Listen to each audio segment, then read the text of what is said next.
Good morning and welcome to Money Control. I'm Mahalakshmi and we continue with our conversation series on how to ride this bull market. And I have with me a very special guest who has seen through the ups and downs over the past 30 years in our markets, Bharat Shah, Executive Director of ASK Investment Managers. Thank you, Bharat Bhai, for joining me this morning. Thank you. Such a pleasure to have you in the studio. So first off, portray the big picture for us, the way you see it. I know that you've always been bullish on India. And I don't think in the past 30 years we have seen a moment like this where a whole bunch of factors, local and global, seem to be coming together to make the perfect pitch for a fantastic bull run. How do you see it? So I'll put it in two parts. One for India and second a bit of a comparison to the rest of the world. As far as India is concerned, I have absolutely no doubt that we are at a cusp of one of the biggest economic expansions ever, and it will be distinguished not only compared to the past, but I think that economic expansion will be distinguished compared to the rest of the world as well. But this is not confined to merely high rate of growth. What is more important is also a predictable growth, which is not a happenstance or a chance, but something that you can believe has structural elements why it will happen. That kind of a growth rate is a greater value because it reduces uncertainty, and therefore it is a greater value because the discount rates come down because of that less uncertainty. So I think the second very important part to my mind is the superior quality of the growth rate ahead. That's because of number of very strong initiatives and changes that have happened in the economic fabric of the country over the last many years. All of these have their own ecosystem which takes time to build up, and now enough of those changes have happened where economic tapestry now looks much more complete. The shape, contour and the strength are now far more visible. Of course, some more changes and more reforms are on the way over a period of time. But I think we can see the edifice on a strong foundation. Third, our lending industry is never at a better shape than what it is today. Asset quality, debt equity ratio of the lenders, the credit culture that has emerged after a lot of cleansing that has occurred. And the borrower balance sheets are also healthy and deleveraged. Plus the cost of capital has declined systemically through fiscal and current account deficit control, and therefore all these ensures that the finance of the country are in good shape for these growth crescendo to happen. And finally, I think the capital efficiency of the system is rising. Return on capital employed, return on equity, and this has happened through the pandemic period itself. I don't have exact final numbers for return on equity of the corporate sector for 22-23, but I believe it will probably be highest in the world, if not close to where America is in terms of the return on equity. So that's a second factor, that the quality of the growth overall is much superior than in the past. The combination of superior growth rate along with a predictable superior quality of growth rate creates a base, in my opinion, for a long-term rising crescendo. Therefore, these economic expansion will reflect into the profits and cash flows of the businesses, their values, and eventually into their into the market values and the returns and the indices of the markets. So I think we are at an unprecedented stage. In my 35 years of observing investments in this country, I think truly we are at a special moment. And I'm not saying, when I'm saying over a period of time, it is 2 years or 3 years or 5 years. I'm talking more like 10 and 15 and 20 years kind of a crescendo. So that's one. Globally, if you see, and if you take, say, 3 major economies, America, India, and China, and trace their returns over last 10, 20, and 30 years, the two names which have been right at the top, whether you take last 1 decade, 2 decades, or 3 decades, the two names they have remained consistent across the world markets have been India and America.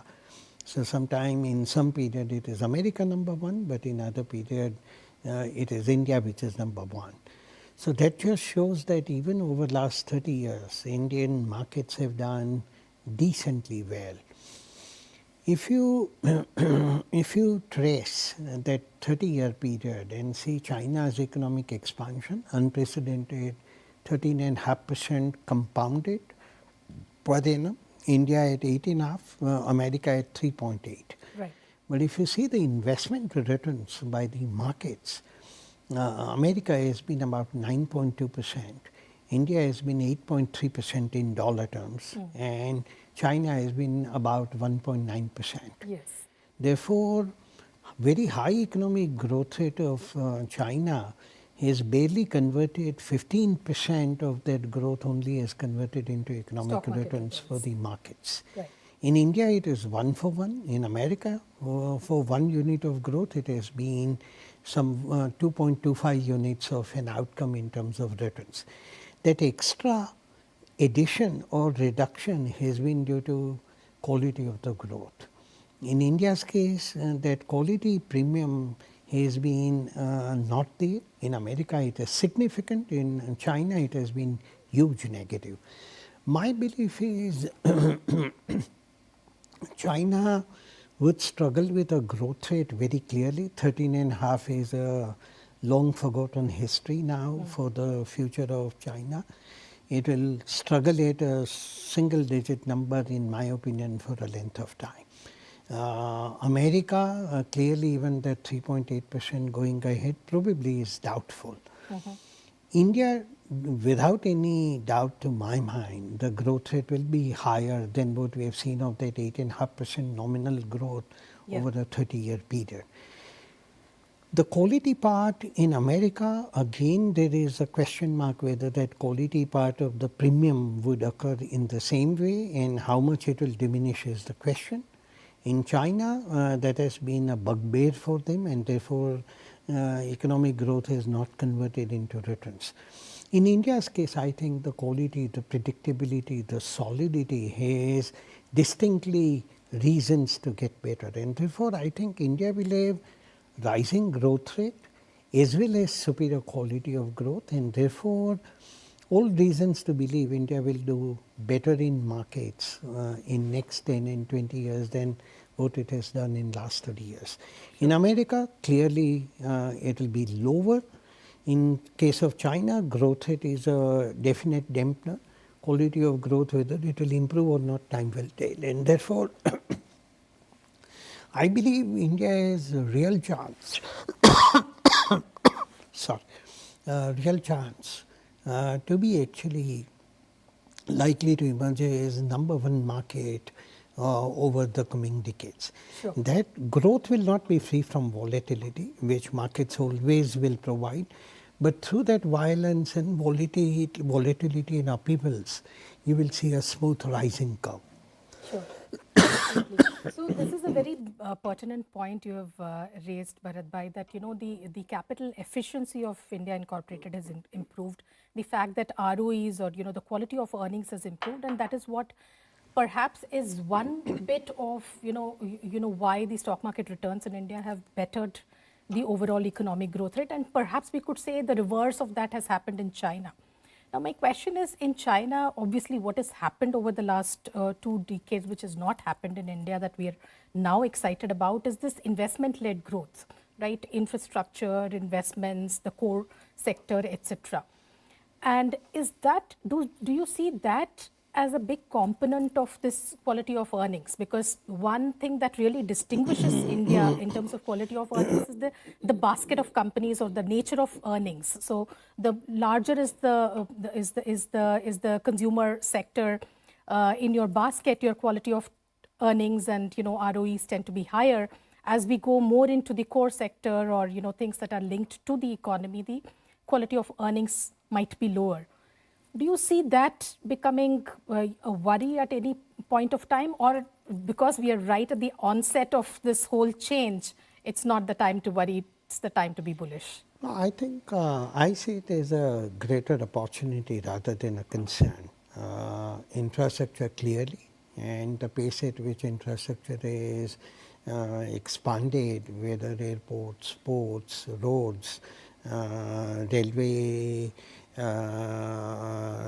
kind of overhauling which is going on. All of these have been unprecedented infrastructure expansion initiatives, and I think it will serve industry and manufacturing very well. PLI-led manufacturing support is another reason why Indian manufacturing is beginning to come of age. And whether we talk of mobile phones or electronics or specialty chemicals or pharmaceuticals or various other areas, or even electrical vehicle and the connected system. I think systematically these efforts will strengthen manufacturing not only for India but also for the global market. Related is the revolution happening and beginning to show in the logistics, which is a significant part of the economy as an expenditure, and plenty of reasons to believe it will come down meaningfully as a percentage in a rising economy. Therefore, those are savings for the businesses in some sense. Then the digital embrace. I think without any question, the society, the businesses, small or large, and government itself, the digital embrace of Indian economy is a very defining new feature that we have not seen in the similar enthusiasm, intensity and character earlier. Then the startup ecosystem, even though there have been some issues and some cyclical ups and downs which have occurred there, but net it is a system which will provide new entrepreneurship, new innovations, new business models. Then the way finance overall has been digitized, and UPI is a prime example of that global revolution that we have heralded. In many other homegrown initiatives like ONDC and account aggregator idea, or the Aadhaar-based affirmation of the identity digitally linking to the digital bank accounts. These are very, very strong foundational pillars, right, which allows economic growth rate to get accelerated. Along with these, I think what has very importantly happened is the speed and alacrity with which we are seizing the China plus and China alternative kind of situation. That opportunity is important, and I think we have shown remarkable agility to beginning to keep capturing important parts. Also, it is not about merely infrastructure and manufacturing, but even exports. I think there has been a renewed thrust and full focus sector by sector, and I think that will be an important catalyst for growth. Therefore, business expansion, new capital expenditure, consumption, infrastructure and exports all will emerge aided, abetted by manufacturing and industry, logistics, technology, digital prowess driving the growth rate. Finally, I would say a belief. Without belief, without confidence, neither businesses invest into the future, nor investors invest into the markets. Right. And I think one of the most remarkable changes that has happened in the character of economic activity and society, I would say, is the change in the optimism, confidence and self-belief. And especially with a huge challenge like COVID, the way we manage compared to the rest of the world, it affirms why we need to have that self-belief far more in place. And therefore, I think that final self-belief and confidence and optimism and capability to be guiding your own destiny is a very important, intangible, but a very powerful one. I think that makes for all the things, some of the very powerful things together to drive the growth ahead. Sure. Like a symbiotic, virtuous cycle. Sure. Now, if you just look at the last 10 years again, it's the consumption pillar that did really remarkably well because, all the things that are right now were not right 10 years back. So looking into the future, would you bet on the investment theme or the consumption theme? No, I think it is all of that. Investment-led, capex-led businesses, manufacturing, industry, infra will do well. Consumption itself will do very well because economic expansion in an aspirational society with still a modest per capita income but growing would result into greater part of that income converted into the consumption. And therefore, that will be the engine which will further drive. And India is large enough local market where manufacturing and creation of the economic activity can serve not only domestic interests but also international interests, and therefore exports I think logically we are focusing on to build that crescendo even on exports.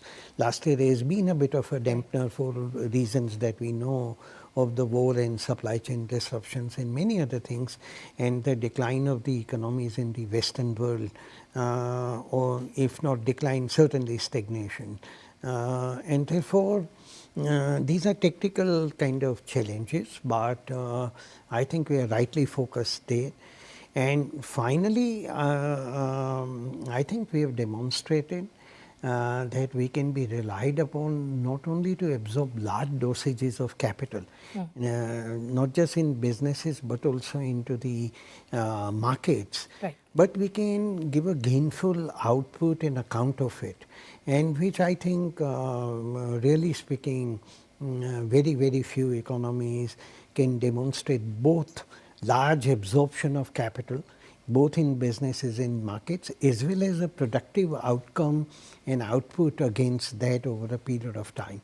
And therefore, that external capital will keep driving our ambition. And we have adroitly facilitated emergence of many new financial instruments to tap into this capital. Sure. And by making business conditions easier and facilitated, and therefore greater incentive. Anything which before it gets into motion takes more time. The law of physics, it requires adequate force before things move. I think the force has been applied for a length of time. Now I think the locomotive is beginning to move into the right motion. Sure. And then I think it will, with less friction, it will move ahead. Sure. Now, shortening the time horizon a bit, if you just look at the next quarter or two, in fact, the rest of the year, last 1 year, you've seen the economy being very resilient. I mean, the best of analyst predictions, the real number really, the predictions fell short of the real number. Next 2 quarters, do you think it'll be the other way around? Do you see any reason for slowing down or moderation in growth? No, I don't really find that. I mean, some businesses based on particular economic conditions and the global context and domestic context may have some attenuation or acceleration depending upon where it is positioned. But per se, whether an aggregate number is looking on a weaker footing, I don't see any reason why it is. Even the first quarter numbers so far We are just beginning to get into the full result season, so it is early to make a kind of pronunciation about it. But I see 23-24 as a good year from corporate business perspective. Top line will grow healthy, margins unless something really challenging occurs, margins have a reason to improve because last year was exceptional raw material and supply chain and logistics cost disruption that we witnessed. This condition should be favorable. Therefore, with the volume growth and decent top line growth, with our inflation rate, which I can't remember I have ever seen, but lower than the Western world, is a new phenomena we are discovering, that Indian inflation rate is actually lower than the Western world. And therefore, overall I see good conditions for volume growth, top line growth, margins to improve because of the cost will not rise in the same way. With the improving capital efficiency, relative charge on interest and depreciation also should be, for good businesses, relatively be curtailed. And therefore, I see healthy, very healthy double-digit profit growth for the Rest of the overall year. corporate sector. Sure. And one question on essentially in terms of market cycle, it means today the fact that we are at a record high means different things for different people. Anybody who's not made money over the last 1 year says, what's the big deal? Finally, I got the price that I, had last year. For somebody else who's a newbie, a new highs celebration, even including journalists, new highs celebration.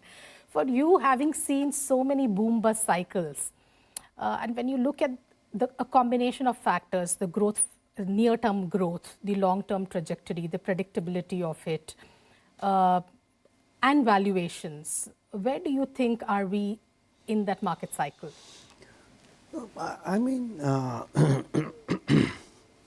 index to rise or the stock prices of good businesses to rise is a normal phenomena. There is nothing exceptional. Ultimately, stock prices, as we all know, are slaves of long-term earning power. But that is only a partial statement. Also, you need superior quality of growth Right. for a full outcome to occur.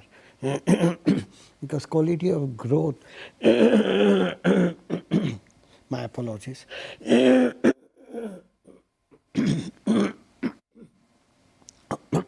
Sorry. Quality of growth can aid to the returns. On top of that, earnings growth can reduce or can make it neutral. Therefore, quality of growth is often not counted, but a very vital part of long-term return generating process. And even investors often pay far too much kind of premium for the growth rather than the quality of growth. There is another reason why quality of growth is very vital. On a long term, sustaining a distinguished growth rate is much more challenging. But a superior quality of growth rate is not necessarily challenged on a long term unless there is something the context of the business or management is changed. What is a high quality business, whether it is growing at a higher rate or medium rate, still can maintain that high quality for a long period of time.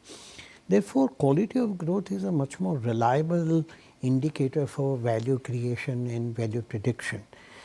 Therefore, all put together, as I was mentioning earlier, the rate of growth will get distinguished compared to past. And what is more distinguished going ahead is the quality of growth rate. Index or the stock price is merely a milestone on the way.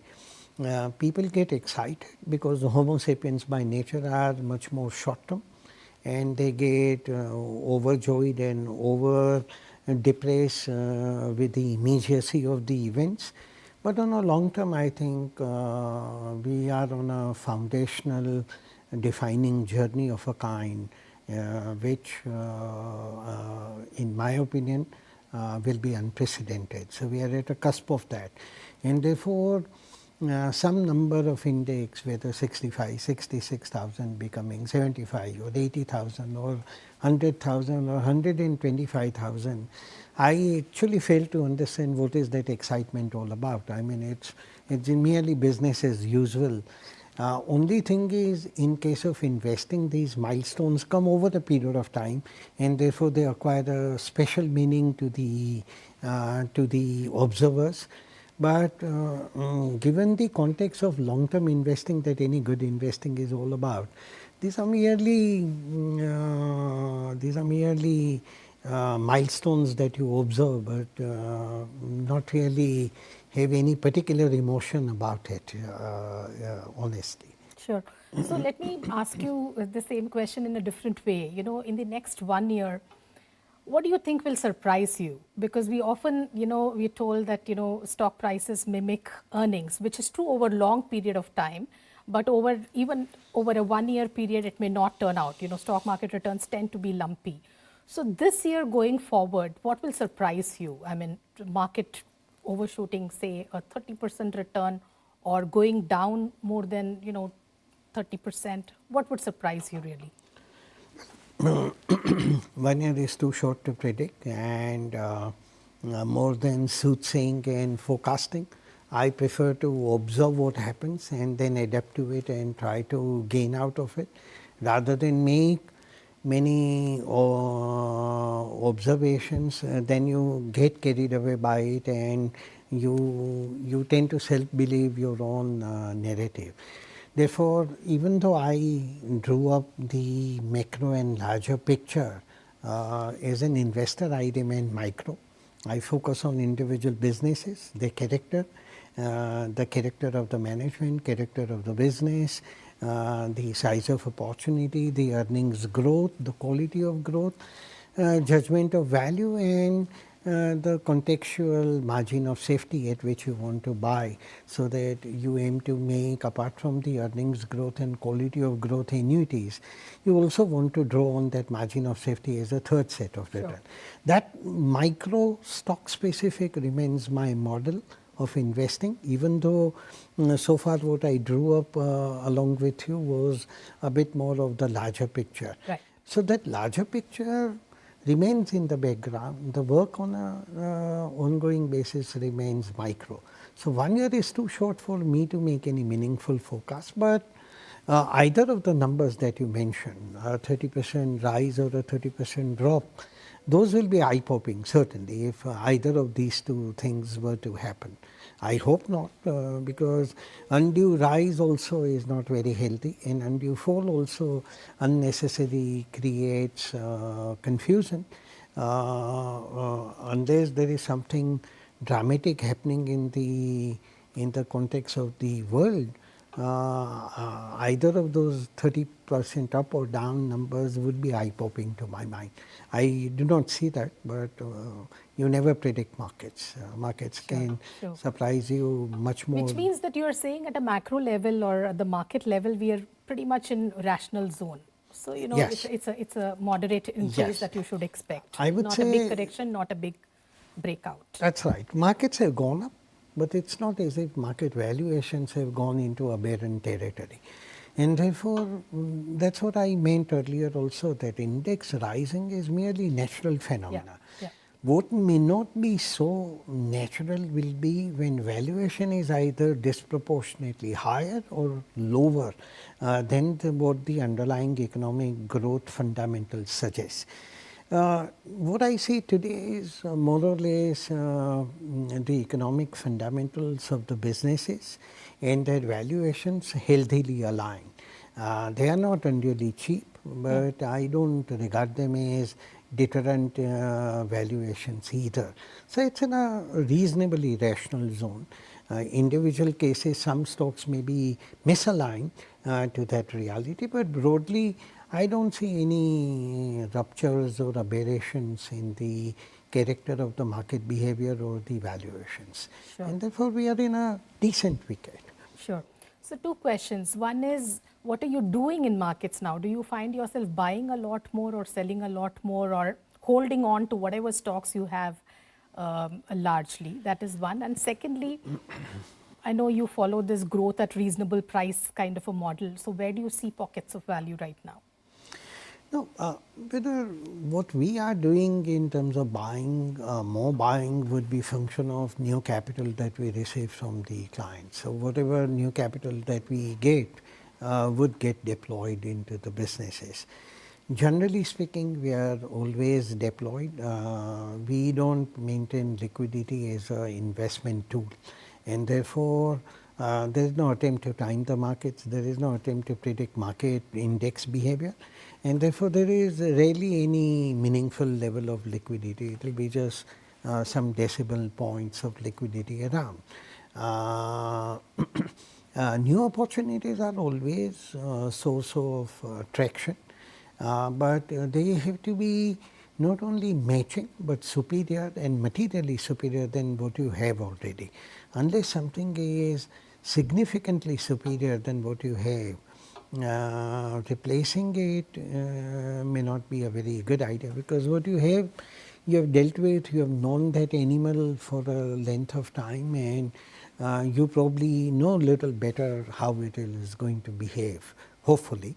While a new animal is always something to be worked upon. So that remains our mindset, but seeking new opportunities, replacing opportunities where most of the economic efficiency or benefits are already extracted in terms of the returns is a normal ongoing activity. So nothing distinguished situation there.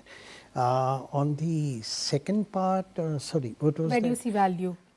No, I think lot of sectors would do well. As I mentioned, our focus always is on micro or business specific, stock specific. That's what drives us. That's what we remain focused on. Neither economic, macro, geopolitical, many other very interesting sounding sound bites that abound all over, including in media. We remain aware, but we pay no attention to it in terms of our investment decision making. But that said, I think plenty of activities will do well. Consumption across its various facets will do very well, and consumption is altering in India. It's no longer the kind of rudimentary staples is the only source of consumption. Discretionary, durables, luxury, many other facets of consumption are appearing. I think lending will do remarkably well. All conditions are right. Lender balance sheets So are in terms healthy. of stocks, do you see value in those pockets? In lending activity? In consumption and then in lending? Well, individual pockets, of course, there are values without any question. In every market, in every area, there is always some opportunity. We need to have an eye, we need to work hard, and we need to find them. And anything you would narrow down without, of course, naming stocks? The luxury, for example, you said that's a theme that has emerged, especially post-COVID. Even in the Western world, Hermes, lots of luxury companies stocks have done very well. So there are some stocks that are here listed, similar models or similar segments being targeted. Is that space that excites you as a new space? And luxury doesn't have to be defined as luxury in the context of Louis Vuitton type only. In every area, the consumption graph is getting more aspirational, more premium. And each area, you can find that.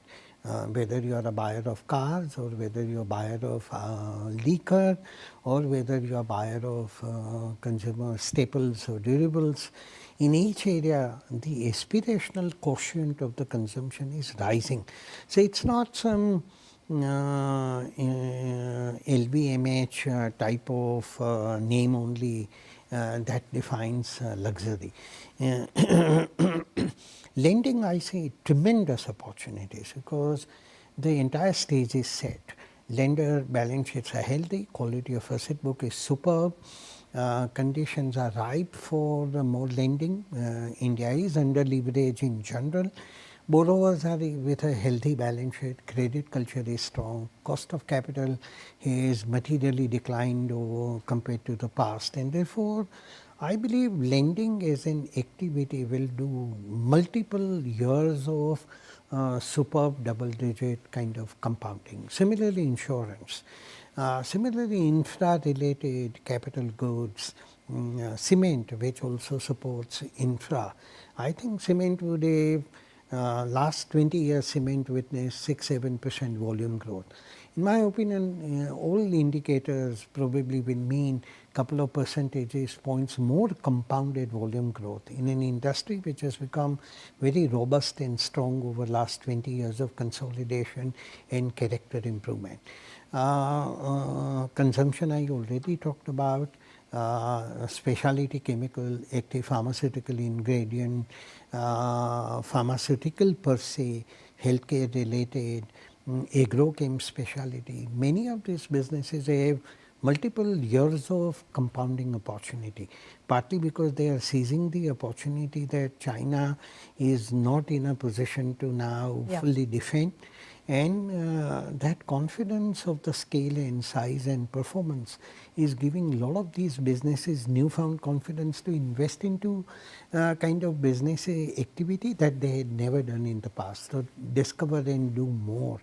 So multiple areas of opportunity. Sure. I don't think will be short. And one thing we less appreciate about Indian markets and economy, but it is hard to find any market or economy as variegated and as diverse as India is. A panoply of services and many services and world-beating services, emergent new manufacturing and industry activity, energy, infra, logistics, many other businesses, and the consumption, lending, international China substitution businesses, seizing of the global opportunity through exports. Many activities are acquiring more dimensions of capability and growth. Sure. And therefore, it will not just be horizontal growth rate. I think the verticality of the growth rate, because of the character improvement and solidity, will be extra dimension. Sure. So I have lots of questions on everything that you have said. So first, let's take lending. For example, what pockets of lending do you feel excited about? I know that from the past, you had great admiration for Bajaj Finance. Despite high valuations, the stock did exceptionally well for all the period that you have held also, because they were able to show that growth and the market was never disappointed. Now you're looking at a whole bunch of headwinds, the fact that they are bigger in size, any regulatory compulsion to become a bank which will drag down ROEs, or the most recent thing, which is geo finance and finance coming and disrupting that whole NBFC space. How do you first of all see this playing out at all? Will this entry of a strong player always causes some damage to the ecosystem? Do you see that as a big worry, or how do you play it? Well, I can't really talk much about any particular name, especially on a public medium like this, but so the most important pillars that we see with Bajaj Finance and its significant evolution over a period of time, those pillars are superior ability to extract growth from the opportunity around. Even more importantly, very high quality growth, not just growth rate per se. And the return on asset and return on equity for them remain distinguished by a material difference compared to all other players today that we can see. Also, very wise and intelligent investments into technology all along, not today, to build that strength and capability so that lending becomes a bit more of a science and not merely so much more of an art. And finally, Management which represents a phenomenal combination of integrity and agility is something, those remain distinguished ideas based on which we have been invested into Bajaj Finance all along. Think now for 13 years really. Right. We see on all of those critical pillars, we continue to like what we see about that name. That is what I'll say. As far as the overall opportunity is concerned, I already talked about that the size of opportunity for Yep. lending is large. Lending sector is healthy, borrowing segment is healthy. India is under leveraged as a country. India is expanding, therefore that will need more capital. Plus India is putting new businesses and new business models to work. Right. That will also need capital. And therefore, opportunity to grow is massive. And I would think a good, strong new player will actually strengthen the firmament of the industry, not weaken it. I genuinely believe that new good player with a strong balance sheet and net worth will actually strengthen the ecosystem. Sure.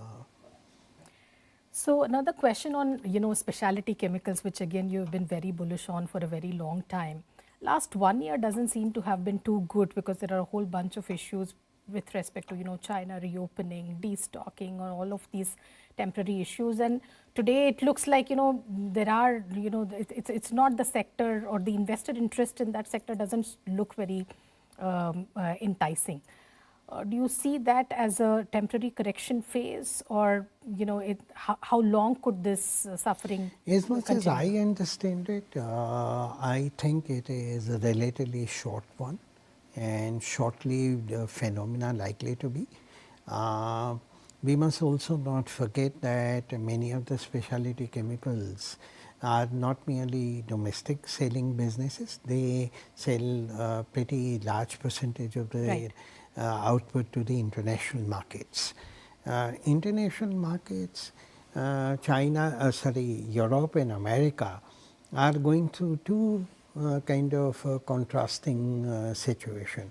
On one end, they are outsourcing from India strategically and even otherwise from an economic sense is getting higher and will keep getting higher logically, because other than China, there is no other country at a scale and quality and diversity of chemistry capability that India has. And therefore, on one end, for strategic and economic reasons both, outsourcing by Europe and China, Europe and America from India as a percentage would increase, relatively speaking.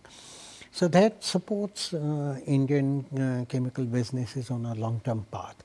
On the other end, those economies are undergoing a stress of their own and dislocations of their own. Some of the dislocations are actually favorable, like Europe is facing energy related dislocation. Right. Some of it is prompting them to actually outsource more from India. Some of it is resulting in a bit of a disruption in their business. So again, it's a mixed effect. Plus, the other element has been actually China's weakened growth rate. 21, 22, they went through their COVID-related challenges, and emerging out of that, it is not as if their growth rates have really caught up. In fact, they seem to be wobbling.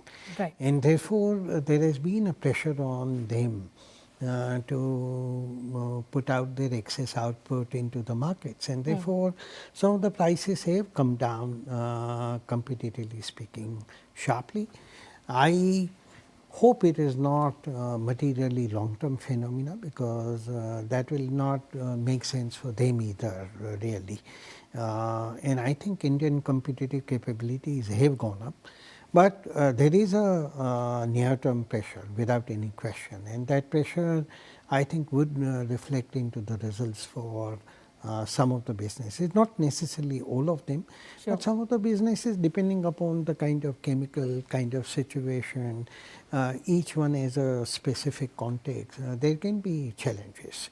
But in as much as I understand and as I know, to my mind it is more near term rather than persistent long term.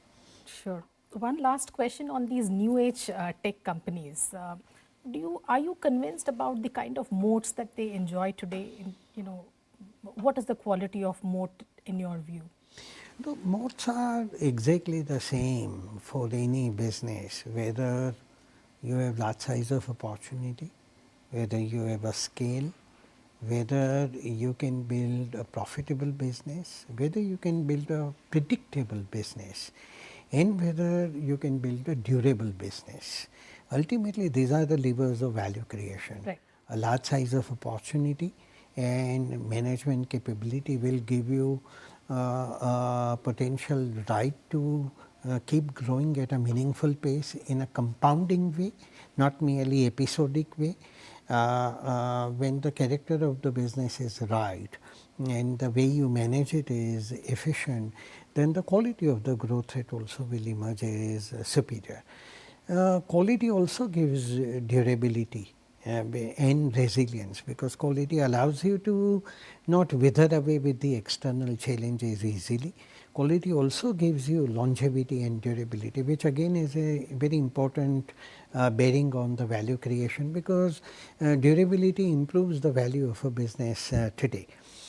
Also, quality gives a predictability. Predictability also improves the value, other things being equal, because predictability, relatively higher predictability reduces the perceived risk, and therefore the applied discount rate to judge the value, and therefore it improves the value of business. I think till we see right combination of all of these, where there is a meaningful opportunity, that there is a scale built and at a profitable level with a superior capital efficiency and durable predictable quality, and managements which inspire confidence that they are not merely out there to grab an opportunity which may look hot from the people's perspective, Right. but really have a mindset to build businesses over long run. Many of those businesses still have to demonstrate their management solidity, even management durability, because many of them they are there today, they are not there tomorrow. You are not very sure how much longevity you ascribe to them. Many of them don't have meaningful skin in the game, and therefore you are not particularly sure as to how, unless you have meaningful skin in the game, your decision making may suffer from callous disregard for value creation norms, or at least Right. there are reasons to believe that that can be a potential threat area. And while some of them may build scale, but they are yet not profitable, they try to define profits, some of them in a very creative way, some Lots of adjustments. adjustments done, and in some futuristic time frame. So we'll have to see whether there is a real problem, because profits are profits. There are no definitions of multiple definitions of profits. Simple definition of a profit in an effective way is the real cash flow. If you are generating a real cash flow period after period, then you know that you are doing a healthy way. Virtually none of them today demonstrates that, and therefore they need to prove that. And also, it is not for me to automatically believe about them. They have to demonstrate that they have it in them to deserve the trust and confidence of investors. Why should I automatically believe that they have it in them and they will create a magic? Right. It is for me, it is for them to demonstrate that they are building a business opportunity which is sound, that they are building it in a right way, and the character of business is right, and that it will create a strong engine of value creation over a period of time. Therefore, I remain observant. I want to remain engaged with judging that opportunity, evaluating and improving my understanding. But I don't want to feel compelled or in a rush to simply commit to them till they deserve that confidence in capital. And that would mean that they start to show profits without any adjustments. That will be the That they starting point for demonstrate you a to see. business model which itself is clear. Many of them are not able to adequately define business model. That itself is a worry, because even without understanding business model, how do you get any predictability as to where it is? Their ability to run that business model is another question, but first of all, business model itself is something in many cases is not clear. Some of them may have reasonable business model, but whether at a scale it is built and at a scale it is profitably built, again are open questions. So, there are all of these issues that need to be settled. And I would say it is not one of them or a few of them need to be satisfied. Every single one of them needs to be satisfied. Sure. You need credible management, you need a good business model, you need a scale, you need a profitability which results in cash flows, you need predictability, you need durability. And all of that thereafter, the valuation today of those businesses still need to make sense. And I would say they need to, onus is on many of these businesses when you access public markets to prove, rather than automatically have trust and confidence of the investors. And I think there is a material difference in the mindset between the two. Private markets are far more generous when times are good, or what they believe to be good times, and really accountability for that capital in terms of core tenets of value creation. Private capital tends to be somewhat more unduly generous in my opinion. And the definition of what is value creation itself is a highly debatable notion. When they come to the public market, then they are exposed to all of those questions, and legitimately so. Right. Not that public markets are free from their own idiosyncrasies and behavior and misbehavior at times, but public markets over a period of time are highly clinically sanitized place. And they reflect the reality quite admirably over a period of time. Sure. And those norms are tough. Those are not very short term, very generous benevolence of private capital kind of norms. Sure. Just one last question. Articulate, why are you bullish on India? I think like that's three, what four most important things that make you really bullish on India. growth crescendo of a rising number of a kind that we have not witnessed already on a very large base.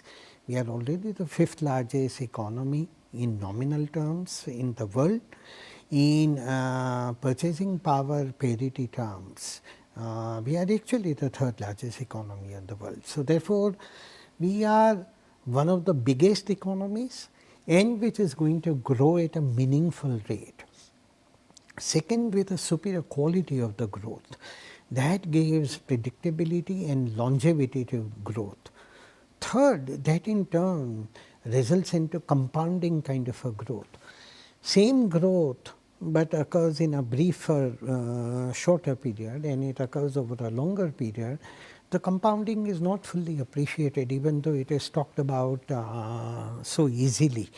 That compounding over a longer term is a huge power, where what may look like a reasonable thing, but done repeatedly, relentlessly over a long run, can produce an outcome which is disproportionate to what that individual period, more kind of ordinary looking kind of a occurrence in each period. And finally, I think we underestimate the power of belief, power of confidence. Without optimism, businesses are not built. Without optimism, investments are not built. You need skepticism in order to ensure that what are you optimistic about. But you can't per se be only pessimistic and hope to create value. Right. So you need right skepticism in order to preclude what you don't want to feel optimistic about. But you need to have basic confidence about future, about opportunity, about the likely framework which will govern all of that, and have confidence in that. And you feel that where enough conditions exist that you can run through normal challenges of the business and yet come up trumps.